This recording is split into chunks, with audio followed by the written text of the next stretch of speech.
तो आज का हमारा टॉपिक है सारे तीर्थ गुरु में बसते। बहुत ही हृदयस्पर्शी, मार्मिक और सच्ची घटना पर आधारित। गुरु के साथ जो शिष्य का संबंध होता है, जिन भावनाओं की नींव पर बढ़ता है या बनता है, उसका नाम श्रद्धा, समर्पण व विश्वास है। और आध्यात्म के क्षेत्र में मात्र श्रद्धा का ही सिक्का चलता है, मात्र श्रद्धा की ही कीमत होती है। और जहाँ श्रद्धा नहीं होती वहाँ बाहर के सब उपचार थोथे बन जाते हैं। और यदि श्रद्धा हो तो साधक के और शिष्य के जीवन में ऐसे चमत्कार घटित होते हैं जिन्हें देखकर, सुनकर अलौकिक कहने का मन करता है।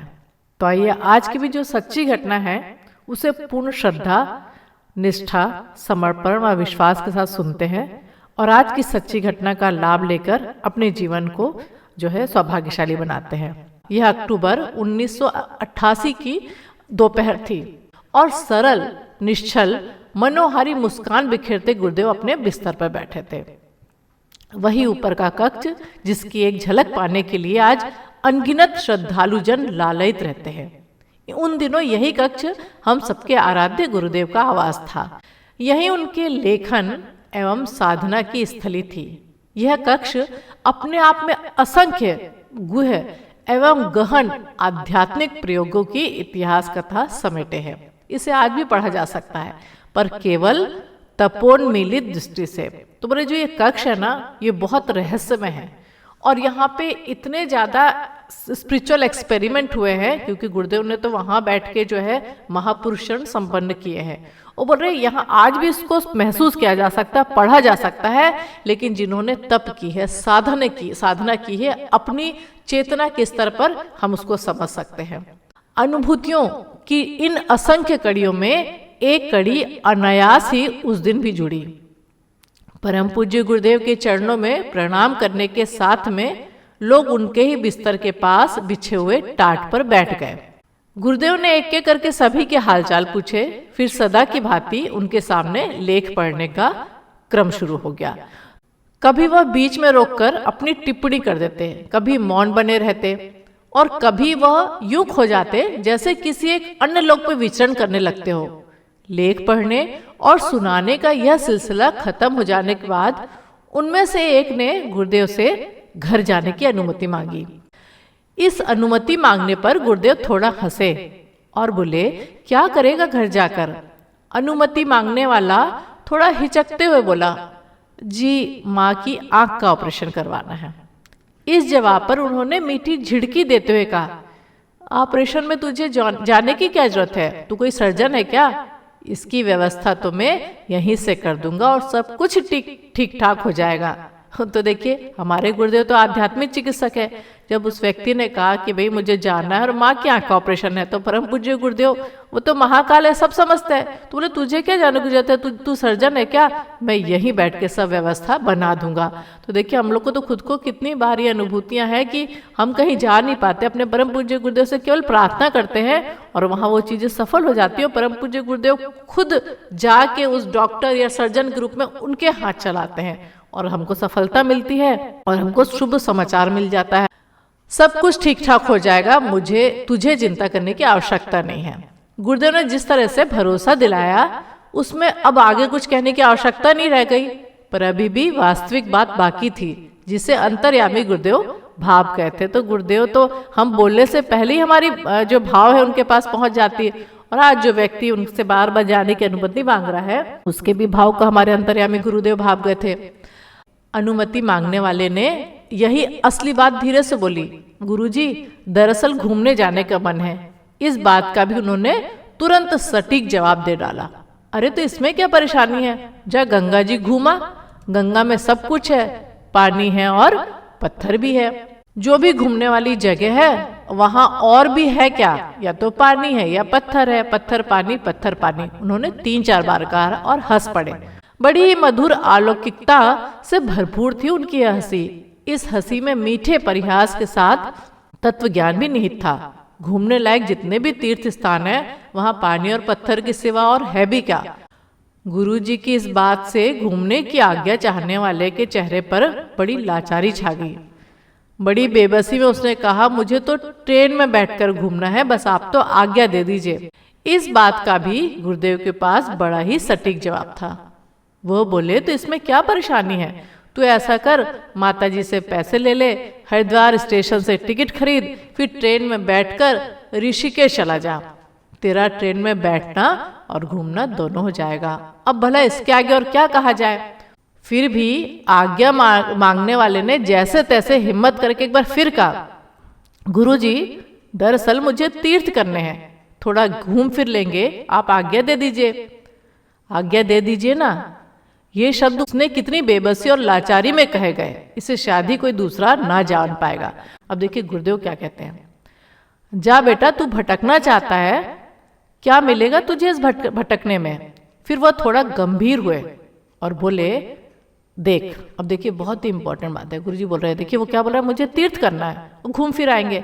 अब गुरुदेव क्या कह रहे हैं, गुरुदेव जो कि स्वयं ब्रह्मा विष्णु महेश है, महाकाल है, कि बेटा तू भटकना चाहता है, तीर्थ करने जा रहा है, क्या मिलेगा तेरे को भटकने से। और फिर बोले, देख तू भटक मत, मैं इस खाट पर बैठा हूं, तो एक काम कर, मेरे आसपास 7 चक्कर लगा ले। मेरी 7 परिक्रमा करने से धरती आकाश सबकी 7 परिक्रमा हो जाएगी। सारे देवी देवता सभी तीर्थ मुझ में समाये हैं, मुझसे अलग कुछ भी नहीं। तेरा काम तो मेरी परिक्रमा करने से चल जाएगा। देखिए कितनी गजब की बात। हम अपने को जो बोलते ना कि स्वयं भगवान हमारे गुरु परम सौभाग्य, ये यूं ही गीत नहीं है, सच में हमारा इतना सौभाग्य है कि स्वयं साक्षात महाकाल, स्वयं भगवान हमारे गुरुदेव हैं। और देखिए स्वयं भगवान के मुख से ये शब्द निकल रहे हैं कि तू भटक मत। हम जो इतने तीर्थ करते हैं ना, और हम सोचते हैं हम कुछ भी कर लो, जा जाके सब जगह गंगा में नहा के आ जाए, 10 जगह तीर्थ करके आ जाए, तो हमको इतने सामर्थ्यवान गुरु मिला है कि वो स्वयं अपने आप में संपूर्ण तीर्थ है। और जो कि स्वयं गुरुदेव के शब्द है कि तू भटक मत, मेरे आसपास 7 चक्कर लगा ले और मेरी 7 परिक्रमा करके धरती आकाश पूरा विश्व है वो हमारे गुरुदेव के अंदर विचरण करता है। सारे देवी देवता सभी तीर्थ मुझ में समाये हैं और मुझसे अलग कुछ भी नहीं है। कितनी गजब की बात। अगर अब अभी भी हम इतना होने के बाद भी नहीं समझे कि गुरुदेव क्या है, तो हमारे से ज्यादा दुर्भाग्यशाली कोई नहीं होगा। इसीलिए गुरु गीता में भी कहा गया है कि सदगुरु के चरणों का स्मरण करते हुए जल को सिर पर डालने से सभी तीर्थों के स्नान का फल मिलता है। तो यदि हम नहाते समय भी गुरुदेव के चरणों का स्मरण करें और जल को सोचे कि ये गुरुदेव के चरणों का जल है, तो भी शायद हमें उसके तीर्थ स्नान का फल मिल जाएगा। और बोलते अगर ज्ञान वैराग्य की प्राप्ति करना है तो भी श्री गुरु के चरण जल का पान करना चाहिए। और गुरु का निवास क्या बोला गया है, मुक्तिदायिनी काशी है। तो देखिए तीर्थराज प्रयाग है हमारे गुरुदेव, खुद मुक्तिदायिनी काशी है गुरुदेव। ज्ञान वैराग्य की प्राप्ति उनके चरणोदक से होती है। तो क्या चाहिए हमको और जीवन में। बोलते हैं कि सब कुछ गुरुदेव के चरणों में है और गुरुदेव स्वयं महाकाल यहाँ पे हमको ये बात बता रहे हैं। तो अब जो थोड़े बहुत भी जाले होंगे ना, वो भी क्लियर हो जाने चाहिए कि कहीं जाने की जरूरत नहीं है। बस अपनी पूर्ण श्रद्धा, निष्ठा और समर्पण के साथ गुरुदेव को हमको अपना मानना है और हम केवल अपने पूजा रूम में बैठे ही गुरुदेव का ध्यान करते हुए ये सब चीजों की अनुभूति कर सकते हैं। गुरु भाव परम तीर्थ है, इसके बिना अन्य सारे तीर्थ निरर्थक है। सत्य तो यह है कि सारे तीर्थ सदगुरु के पांव के अंगूठे में आश्रय ग्रहण करते हैं। और यहाँ स्वयं गुरुदेव ने कहा है कि सारे देवी देवता सभी तीर्थ मुझ में समाये हैं और मुझसे अलग कुछ भी नहीं है, और तेरा काम तो मेरी परिक्रमा करने से चल जाएगा। गजब की बात। गुरुदेव की इन रहस्यमयी तत्व ज्ञान से परिपूर्ण बातों को सुनकर अनुमति मांगने वालों का हट जाता रहा। मांगने वाले का वह तो बस अपने गुरुदेव के दिव्य स्वरूप के चिंतन में खो गया।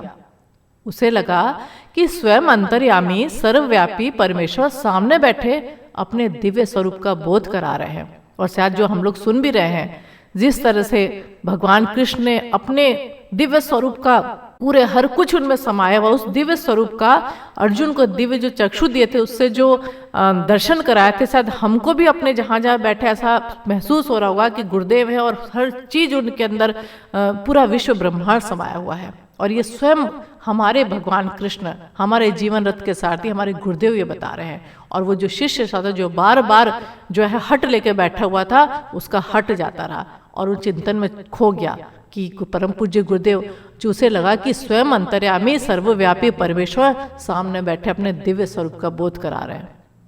उसे कुछ सूझा नहीं उनके चरणों में माथा रखने के सिवा, और मन अंतःकरण में ये प्रार्थना के स्वर फूट पड़े, गुरुदेव आप सर्व रूप में हैं तथा संपूर्ण जगत गुरु में है, इसलिए मैं उन विश्व रूपी गुरुदेव को प्रणाम करता हूँ। और हम अपने सौभाग्य को सराहें और जो गुरुदेव चाहते हैं वो करें, क्योंकि ये जन्म बार बार मिलने वाला नहीं है। और यदि इस बार के जन्म की परीक्षा में हम पास नहीं हुए ना, जो गुरुदेव ने कहा, तो अगली बार शायद उस विद्यालय के विद्यार्थी गुरुदेव हमको नहीं बनाएंगे।